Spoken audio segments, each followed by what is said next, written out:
welcome back to my channel. So today's video is going to be a tutorial on how to paper piece a quilt.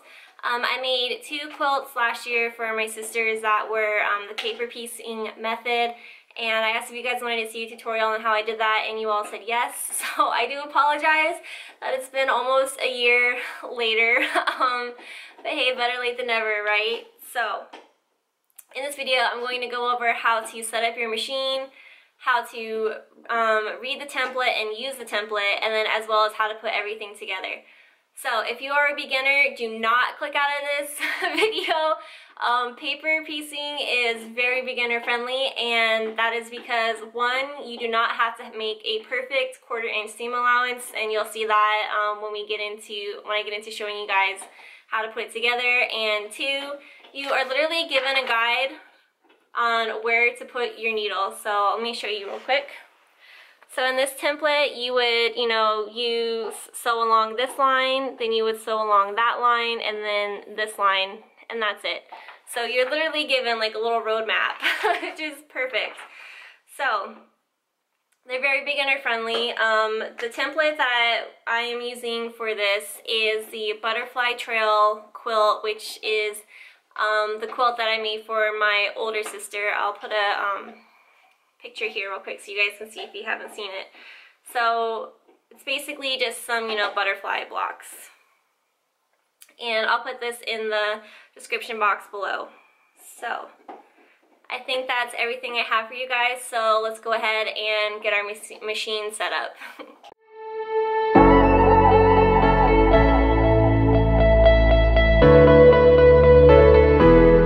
Okay, so sitting in front of my sewing machine, I'm going to show you guys how to set yours up real quick. So for your stitch length, you're going to want to have it on one of the smaller or shorter lengths. And so I'm going to put mine at, my lowest one is a 1 before it gets into the buttonhole. So I usually make mine like 1 1/4. Now the reason why you're going to want to do this is because when you are sewing along your seam lines, you want to have little tiny punctures, kind of like a perforation, to make it easier to tear your paper off without ripping out your stitches. Okay, the second thing you're going to want to do is to set up your needle to where it's easy for you to line up along this paper. So what I personally like to do is to move my needle more to the right, and that is because when I set it down, my presser foot down, this part of my presser foot lines up perfectly with my needle, which lines up perfectly with my line that I'm going to be sewing on.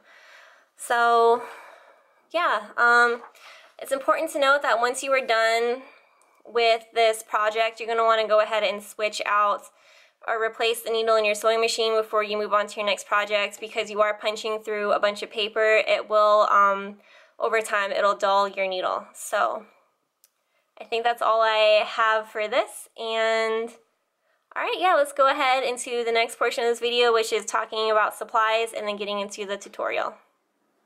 Alright, so now that we have set up our machine, let's go over the supplies that we're going to need. We're going to need a self-healing mat. You're going to need your fabric, your paper templates, a acrylic ruler, a rotary cutter, and paper, scissors to cut paper with. Do not use your fabric scissors to cut your paper templates. Alright, so let's go ahead and get started. Okay, so I went ahead and cut some pieces of my fabric, and I just wanted to give you guys a little tip as well as how to read your templates. So when you're looking at it, if you can't really visualize where your butterfly wings are going to be, or whatever your pattern is, what you can do is set your pattern out. So like this says like lower right, so I know that's a lower wing. Here's another one. This is an upper wing, and like this. So put it together and hopefully you'll be able to see your butterfly or whatever your pattern is. And then to help keep you guys organized is what I like to do is take like a marker, and I'll just kind of put a little box or color the square that's going to be the butterfly so that I don't get confused on where that fabric goes. So can you guys see that? Like this is one wing, another part of the wing, so on and so forth. Okay. So now I'm going to show you guys how to read your template. So you'll see here that you have a bunch of numbers, 1, 2, 3, and 4. This is going to be the order that you sew your fabrics. So for 1, I'm going to use, this is going to be the wing of my butterfly, and then the pink is going to be the outside. So what you're going to do is take your first fabric, lay it facing down, and you want it to be wrong sides matching. So the wrong side of your fabric to the wrong side of your template. And you want to ensure that the fabric has enough to go all the way around to where you'll have 1/4 of an inch seam allowance all the way. Now if you have a light, like a lamp, that would be very helpful so you can see through it. So I'm going to use the flashlight on my phone to see if I can show you guys what I mean. So you see how you can see the fabric through the paper? That will let me know if I have 1/4 inch seam allowance all along here. Okay, so we'll come back to that. Next, you want to take your other fabric, so fabric 2, and you're going to place it behind, right sides facing this fabric, to where you have 1/4 of an, at least. You can have more if you want, because we'll trim it down and I'll show that to you guys. Sorry, let me try to get more center. Okay, so you want to have at least 1/4 of an inch of the pink fabric coming up over this seam line. So this is where, again, having a phone, or not a phone, but like a lamp will help. So I'm gonna try to show that to you guys. So, oh, I don't know if you'll be able to see that. Hopefully you can, but do you guys see how I can see the pink? It has about 1/2 inch from here to the seam line. So this is what it'll kind of look like on the back. Now the reason why you want to only have it overlap here and not the whole fabric, why you don't want it sandwiched like this, is because you're going to flip over the part that is more down here. So what I mean by that is, let me flip it so I can show you guys.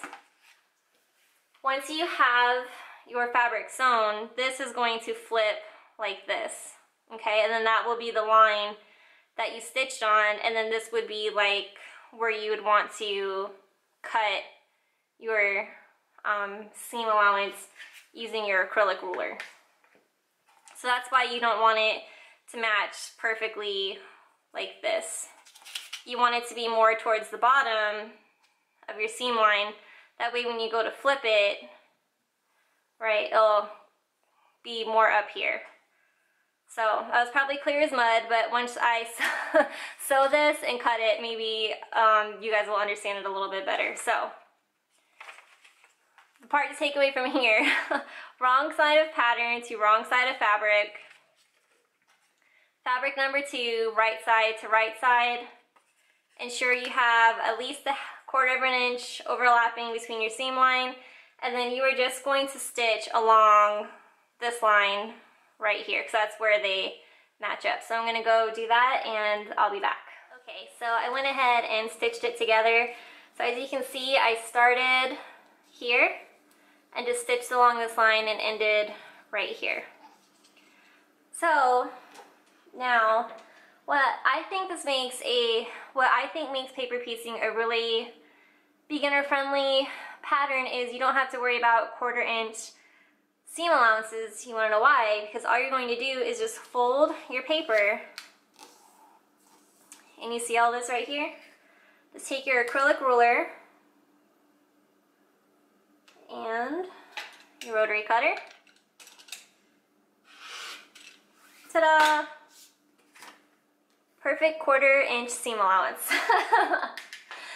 So, and then you'll see here, you'll flip it over and boom.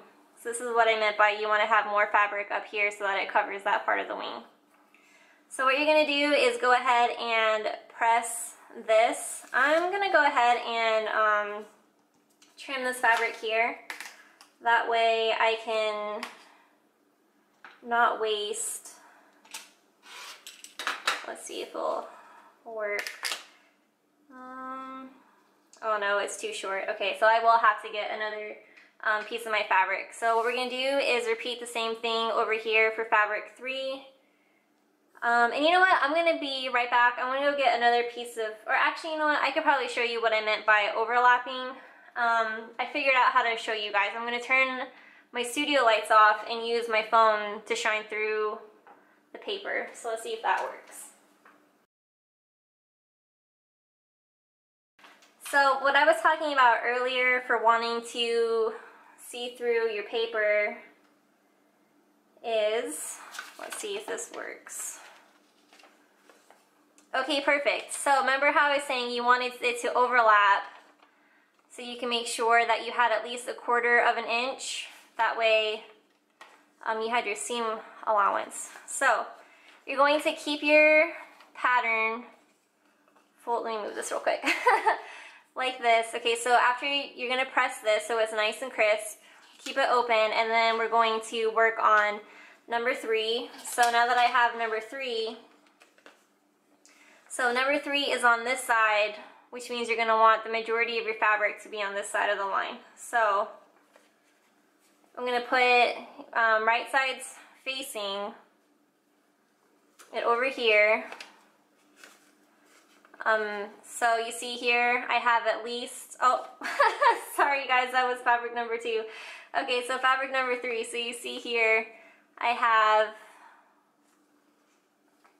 I apologize, this isn't the most organized. Oh, damn it. Okay, you guys, sorry, my camera battery died. You can probably hear Morton whining because his friends are outside. So, what I was saying before my battery died, I'm not exactly sure where it left off. How I wanted to show you how to see through the other pieces so you could see your, what was it, seam allowance. So, like I said, your 3 is on this side, so you're going to want the majority of your fabric on that side. So, I got a bigger piece of fabric. So, oh.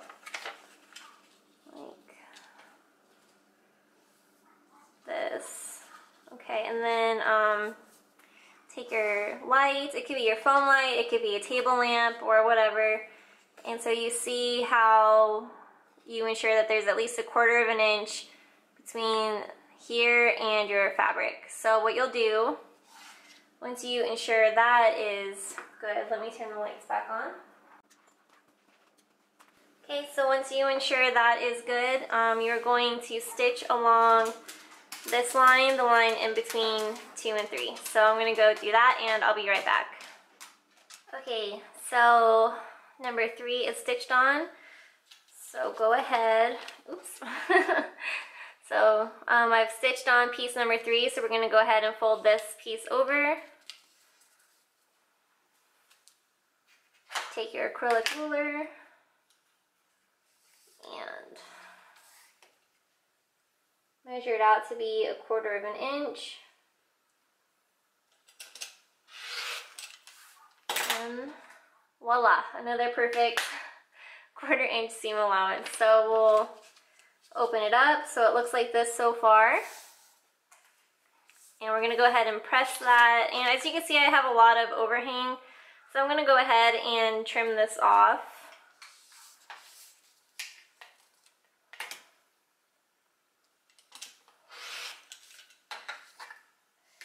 And this piece actually looks like it might be big enough to use for your piece number 4. So that's actually what I really like about pattern piecing, is that you can use scraps just as long as it's big enough to cover your section. So that actually looks like it might work. So Alright, so next we're going to move on to piece number 4. You're going to take it, right side's facing again. Make sure you have at least a 1/4 of an inch seam allowance. I wonder if you guys can see that. And then we're going to stitch along this line right here. Okay, so I already went ahead and trimmed my seam allowance, pressed it, and then trimmed all the excess fabric. So what you want to do is take your acrylic ruler and then you want to trim 1/4 of an inch from these straight lines right here. So don't tear your paper off this just yet, and the reason why is because you're going to want to know what goes with what. So I already went ahead while my camera was charging and did these other pieces. So this is what they look like. And so you have like the upper right, you're going to want to pair with the lower right. So this lets you know what goes with what so you can put them together accordingly. So let's flip it over and see what it looks like so far. This is the left, and so this one goes up here. So this is what it looks like before we put it together. So what you're going to want to do is, I like to move 2 off to the side and work with like one side at a time. And now we can peel the paper off. So you remember when we set up our sewing machine, why I had you guys set it to a low or a short stitch length. And like I said, you wanted to make it to where it made little perforations, and that's so when you tear it, it comes apart pretty easy.